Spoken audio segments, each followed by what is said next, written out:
حضرت ابو بکر صدیق رضی اللہ عنہ کو حضرت نبی کریم صلی اللہ علیہ وسلم کی جو بیماری کا جو وقفہ تھا اسی میں انڈیکیشن دیے تھے حضرت نبی کریم صلی اللہ علیہ وسلم نے کہ میرے بعد جو ہے امت کی باغ ڈور سنبھالنے کی صلاحیت ان کے اندر ہے. کن کے اندر؟ حضرت ابو بکر صدیق رضی اللہ عنہ کے اندر. 17 نمازیں حضرت ابو بکر صدیق رضی اللہ عنہ نے نبی کریم صلی اللہ علیہ وسلم کی حیات اور زندگی میں صحابہ کرام کو پڑھائی ہے.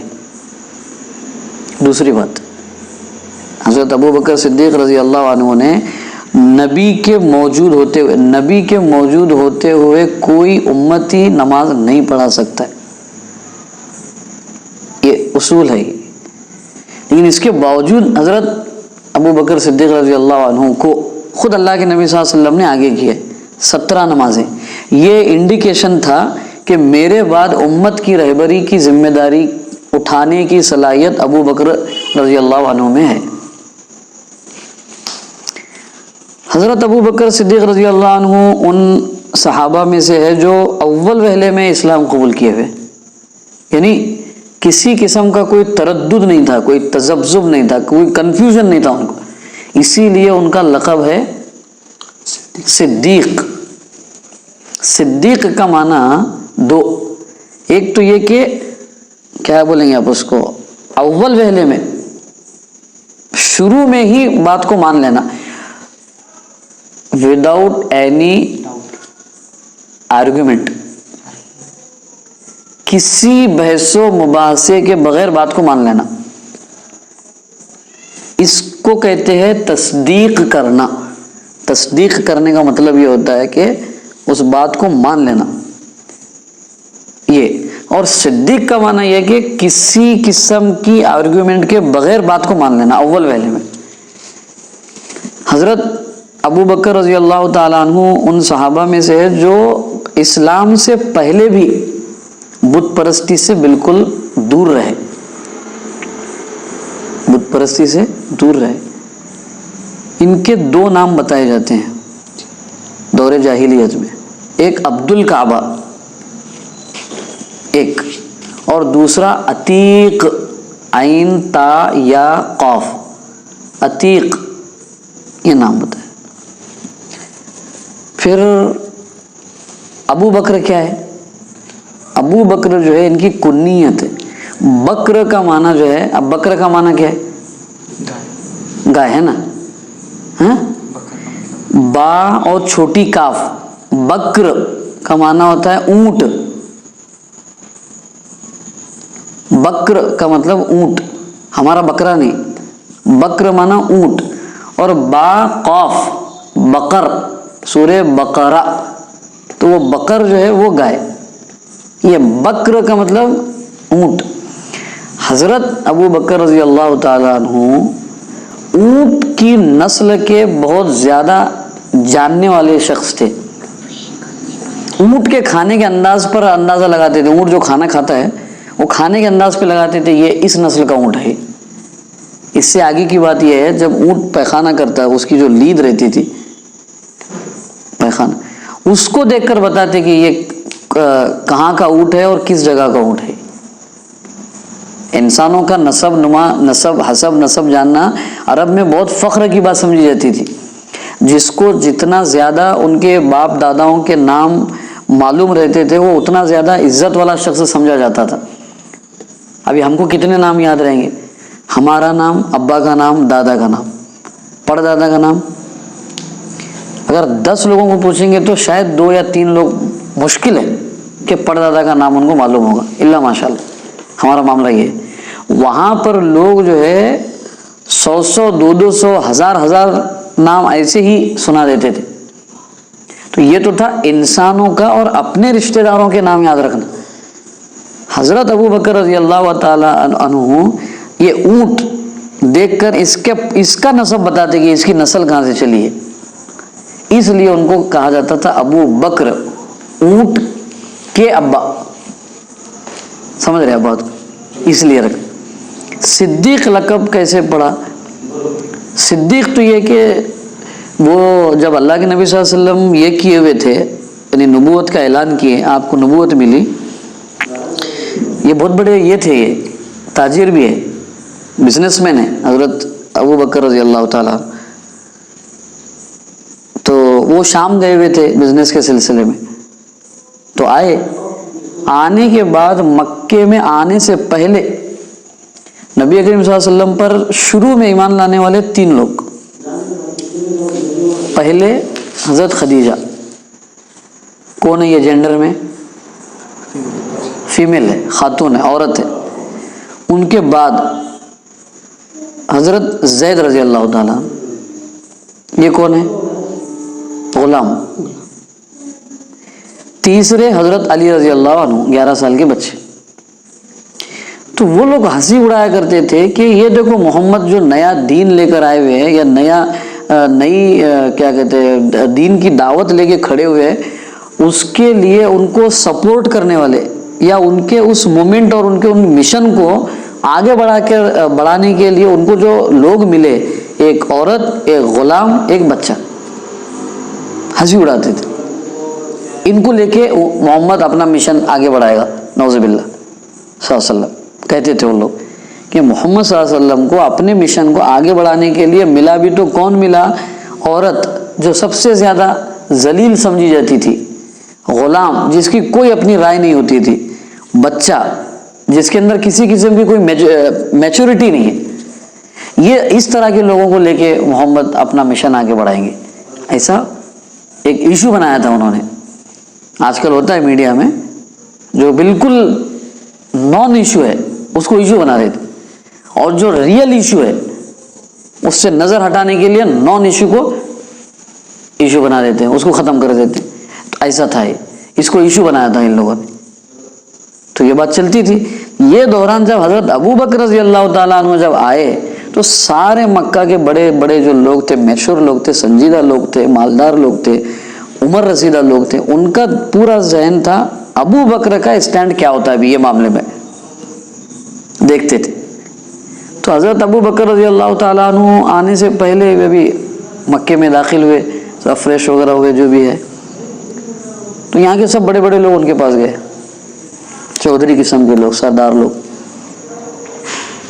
کہ ایک بندہ کہہ رہا ہے کہ اپنے میں سے کہ اس کے پاس فرشتے آتے ہیں، فرشتہ آتا ہے، اس پر وحی نازل ہوتی ہے، جنت جہنم کے بارے میں اس کو بتایا گیا ہے، اور وہ اپنے آپ کو نبی کہتا ہے. کہ کیا ہے اس سلسلے میں؟ تو بولے تحقیق کرنا چاہیے اس سلسلے.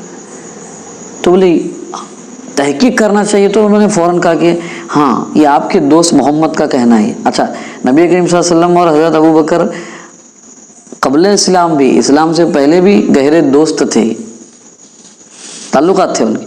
تو بولے یہی بات آپ کے دوست محمد کہتے ہیں صلی اللہ علیہ وسلم. وہ کہہ رہے ہیں کہ میں وہاں پہ غار حرا میں بیٹھا ہوا تھا، فرشتہ آیا، پڑھو بول کے بولا. میں نے کہا نہیں.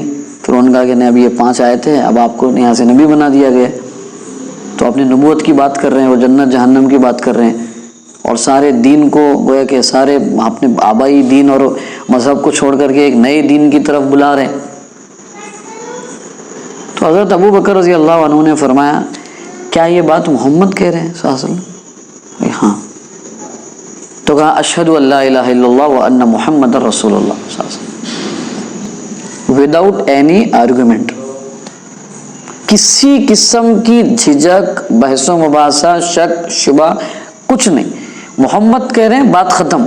اشہد ان لا الہ الا اللہ، مان لیا میں نے، گواہی دیتا ہوں میں کہ محمد جو کہہ رہے ہیں وہ صحیح کہہ رہے ہیں، اور وہ ایز اے پروفٹ کہہ رہے ہیں، وہ رسول کی حیثیت سے کہہ رہے ہیں.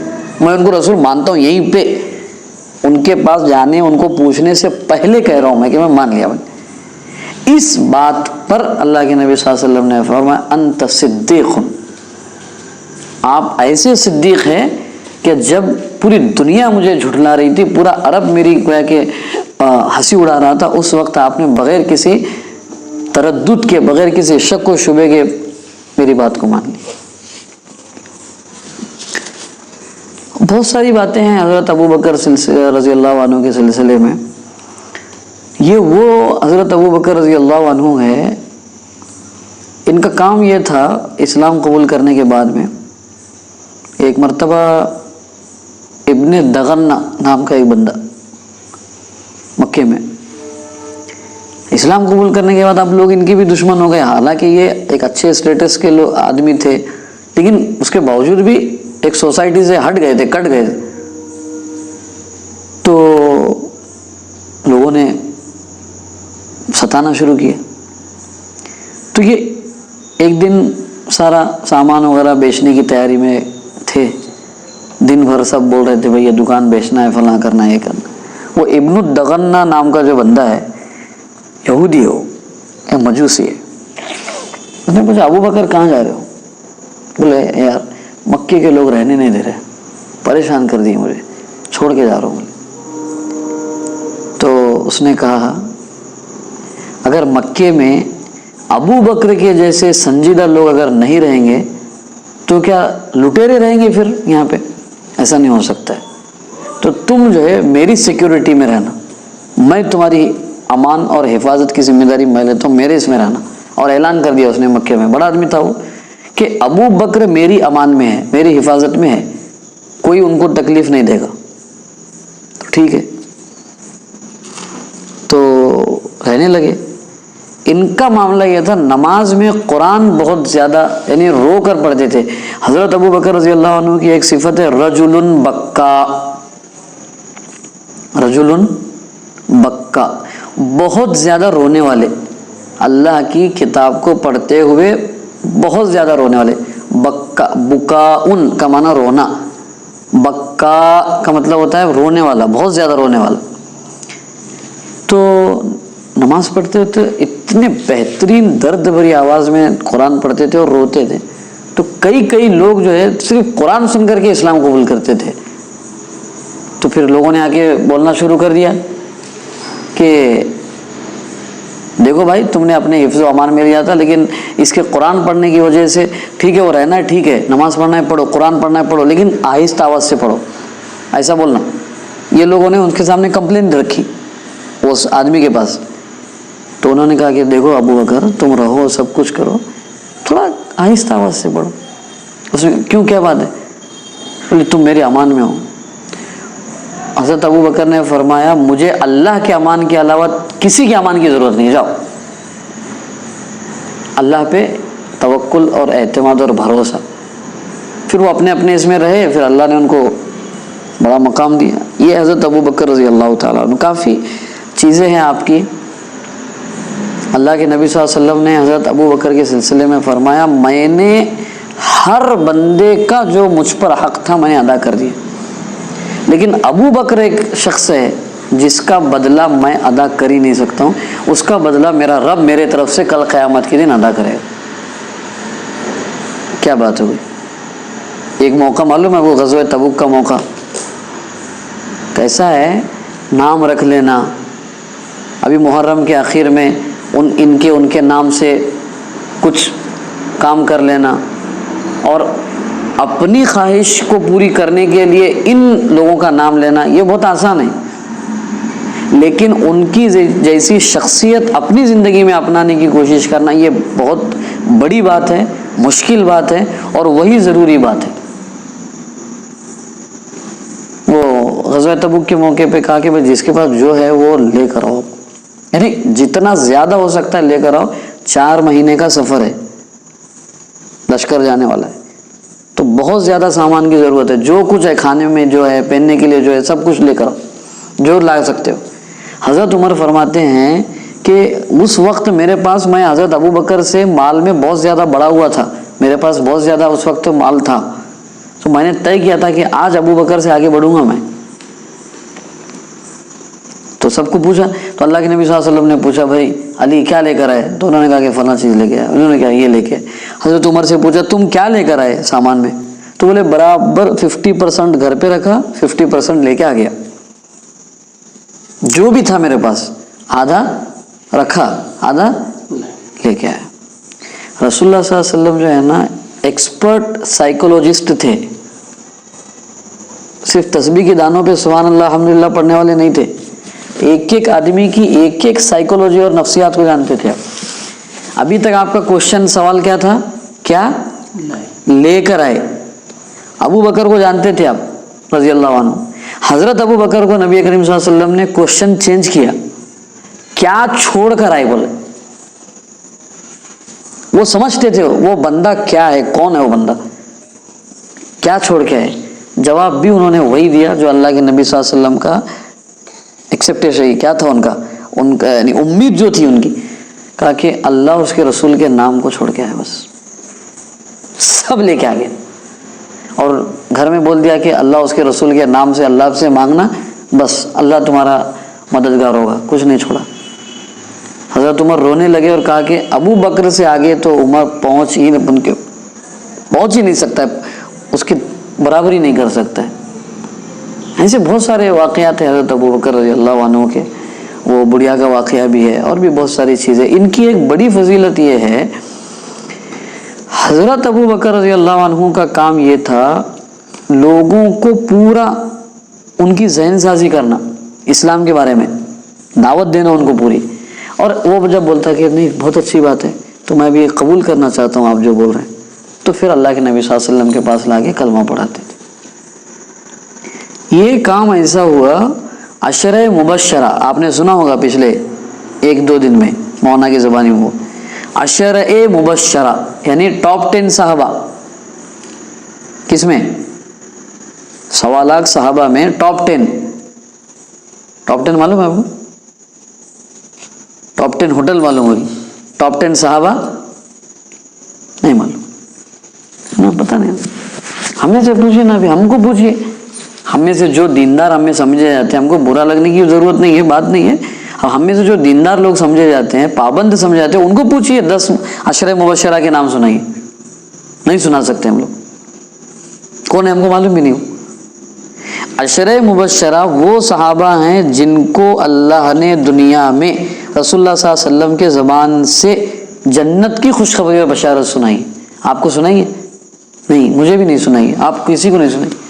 یہ عشرہ مبشرہ میں سے 2 لوگوں کو چھوڑ کے, حضرت ابو بکر اور حضرت علی, یہ 2 لوگوں کو چھوڑ کر کے, اور یہ خود اس میں کے ہو گئے 3, یہ 3 کو چھوڑ کر کے یعنی حضرت ابو بکر, حضرت عمر, حضرت علی, یہ 2 اور یہ خود 3 کے علاوہ جو 7 لوگ ہیں عشرہ مبشرہ میں, وہ 7 کے 7 حضرت ابو بکر رضی اللہ عنہ کی محنت اور ان کی دعوت پر اسلام قبول کیے ہوئے. یہ ان کی فضیلت ہے. مال خرچ کرنا, اللہ کے وسلم سے محبت ہے, ایسی بہت ساری چیزیں ہیں. موقع نہیں ہے کہ ابھی اس پر تفصیل سے گفتگو کی جائے. بہرکیف اللہ تعالیٰ سے دعا ہے کہ اللہ تبارک و تعالیٰ ان صحابہ رضی اللہ اجمعین کی شخصیتوں کو اور ان کی زندگیوں کو اپنی زندگیوں میں لانے کی ہمیں توفیق عطا فرمائے, اس کے لیے کوشش کی توفیق عطا فرمائے. کوشش یہی ہے کہ جہاں پر ان کی زندگیاں بیان کی جا رہی ہوں, ہم ساری چیزیں گویا کہ ایڈجسٹ کر کے, یہ کوئی وقت نہیں ہے. اب میں تقریباً پچھلے 3 سے 4 سال سے کوشش کر رہا تھا, اس مرتبہ نہیں ہو سکا. اب مولانا کر رہے ہیں ماشاءاللہ, وہ مطلب اگر پانی آ گیا تو پھر مٹی کی ضرورت نہیں رہتی, سمجھ رہے ہیں نا آپ بات کو. تو اب مولانا اس پر گفتگو کر رہے ہیں, تو میری آپ حضرات سے بہت ادب کے ساتھ گزارش ہے کہ زیادہ سے زیادہ لوگ جو ہے جڑنا چاہیے, اور زیادہ سے زیادہ لوگ جو ہے اس چیز کو سن کر اپنی زندگی میں لانے کی فکر کے ساتھ میں سننا چاہیے, اور روز بروز جو ہے افراد جڑنے چاہیے, بڑھنے چاہیے. ہم لوگ PUBG کو وقت دیتے ہیں, اور کیا ہے, اور کچھ رہے گا نا گیم, کیرم کو دیتے ہیں, اور پتہ نہیں اور کیا کیا کیا رہیں گے. اتنے ساری چیزوں کو وقت دیتے ہیں. کیا اچھا ہوگا کہ ان لوگوں کے لیے ہم ان کی زندگیاں سننے کے لیے کچھ وقت نکالیں کہ جن کو اللہ نے آسمان سے زمین پر سلام بھیجا ہے. کیا بات ہوگی؟ اس سے بڑی کوئی بات ہوگی نہیں ہوگی. تو اس لیے کوشش کریں انشاءاللہ آپ حضرات سے, جو لوگ کو وقت نکال رہے ہیں اللہ تعالیٰ ان کو جزائے خیر عطا فرمائے, اور یہ ذریعہ بنائے کہ ہماری زندگیوں میں ان پاک باز ہستیوں کی گویا کہ زندگیوں کی کچھ نہ کچھ رمق اور کچھ نہ کچھ گویا کہ اثر ہماری زندگیوں میں آ جائے. اللہ تبارک و تعالیٰ آپ کو مجھے عمل کی توفیق عطا فرمائے. صحابہ کرام رضی اللہ عنہم اجمعین کی زندگیوں کو اس نیت سے سننے کی اللہ توفیق دے کہ ہم ان کی زندگیوں سے اپنی زندگیوں کو سنوارنے کی کوشش کریں. اللہ جب تک زندہ رکھے ایمان اسلام عزت عافیت کے ساتھ زندہ رکھے. خاتمہ ہو تو ایمان اسلام کے ساتھ اللہ تعالیٰ ہمارا اس دنیا سے خاتمہ فرمائے. وآخر دعوانا ان الحمد للہ رب العالمین.